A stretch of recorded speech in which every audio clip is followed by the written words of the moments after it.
FFL Primetime, your What to Watch for Monday edition of the show. We do have two games I'm really keeping a close eye on tonight, so let's talk about those. The first one of which comes in the LFFL. Todd, a 10-point lead over Phil. Todd has Tyler Lockett. Phil has DK Metcalf. This is a huge game in terms of the standings. If Todd wins, he will be solo first. Todd came into the week tied with Miles and Josh. For the top spot, Miles and Josh have both lost. So a win by Todd puts him a game clear of those two. However, should he lose, you can see I'm in the winner column. I will join that tie at first. It will be four teams, and Greg could even join it. Now, look, Greg's not likely to win. Bill's a heavy favorite to draw out here with two Washington football team players, but you never know. If they forget where the stadium is, they get hurt or something, Russ has a huge game. Greg could even draw it, make it a five-way tie at the top. Playoffs are looking pretty solidified over here, though. If Bill wins this game, Bill moves two clear of Andy for that final playoff spot with two to play. Your playoffs are likely kind of locked up with a Bill win. We're watching for in the LFFL2, absolutely nothing. All three of these games to me are totally decided unless DK Metcalf scores like three touchdowns. Then you could have something to talk about. But from what it looks like, Bill is going to beat Andy, meaning your leader by two games coming into the week will drop to a one-game lead with Greg's win. He will be one game up on Greg, two up on a number of teams after that.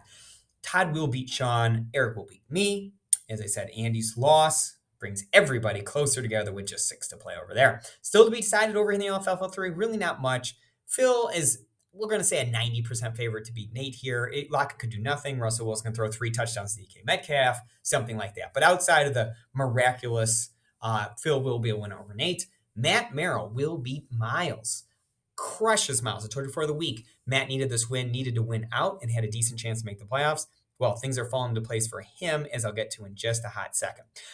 Greg, down by 1 point to me. So as long as Seattle's defense doesn't forget where the stadium is, he will be in really good shape to beat me. Now, other winners, Matt, Brennan, Eric, Bill, are all playoff teams to begin with. So what has happened here is the playoff teams, the five playoff teams have kind of separated themselves, are all basically two games up on the final playoff spot. So they're all basically in.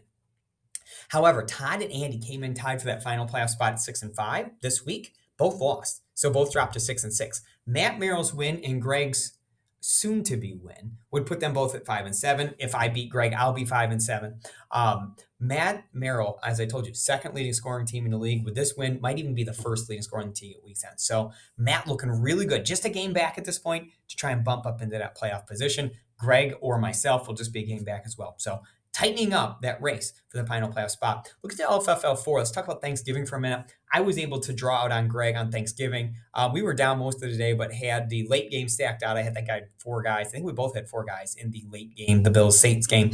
And we were able to ultimately get decided by 0.4 points. I was able to beat Greg. But look at how close it is overall. Just 13 points from me in first down to Eric in seventh, which is awesome. Miles keeps rolling on Thanksgiving.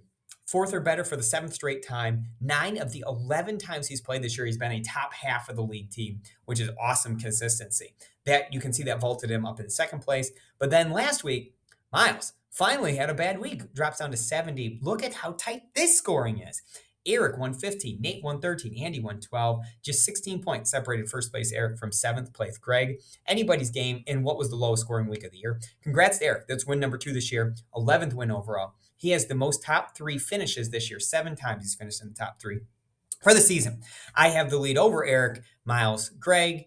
Look at, we're still in this all the way down to, big finish by Phil or Bill or Todd. They're still right in the thing too. So should be a competitive race to the finish over there. LFFL 5, here's the other big one I'm watching. Greg taking on Bill, a 4-point lead for Greg right now. Each have 2 players.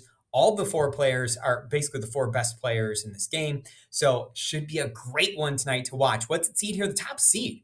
Bill is 1 game up on Greg and I for the top seed. I have already won. So if Greg can win over Bill, we have a 3-way tie, which will go down to points scored as a tiebreaker. If Bill wins, Bill stays a game clear of us, setting up a semifinal game between Greg and I.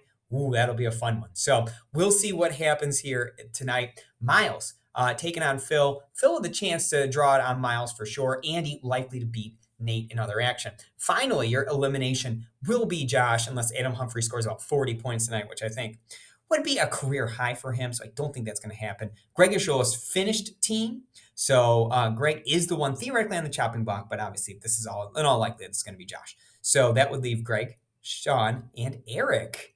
Good luck, everyone, tonight. Sign up for DraftKings.